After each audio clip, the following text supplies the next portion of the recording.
আজকে আমি সুজির টিফিন রেসিপি বানাবো।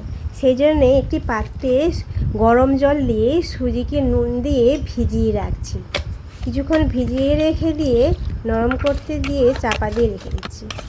এরপর আমি টিফিনটা তৈরি করার জন্য পুরটা তৈরি করে নেব বলে পেঁয়াজ কুচি, লঙ্কা কুচি আর কারি পাতা কুচি দিয়ে কড়ার মধ্যে ভেজে নিচ্ছি।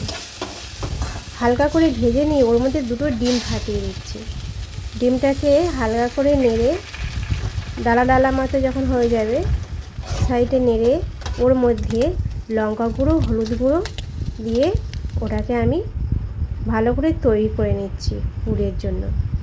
এরপর সুজিটার মধ্যে আমি ময়দা মাখিয়ে ডো তৈরি করে নিচ্ছি। তারপর ওটাকে বেলে হাতের মধ্যে রেখে পুর দিয়ে ওটাকে চাপটে চাপটে রেডি করে নিচ্ছি। এবার কড়ার মধ্যে তেল দিয়ে ওগুলোকে আমি হালকা তেলেই ভাজছি। অল্প তেল দিয়েই ভেজে নিচ্ছি লাল লাল করে, অল্প আঁচে। এইভাবে আমি সবগুলো ভেজে নিচ্ছি। সবগুলো আমার ভাজা হয়ে গেছে।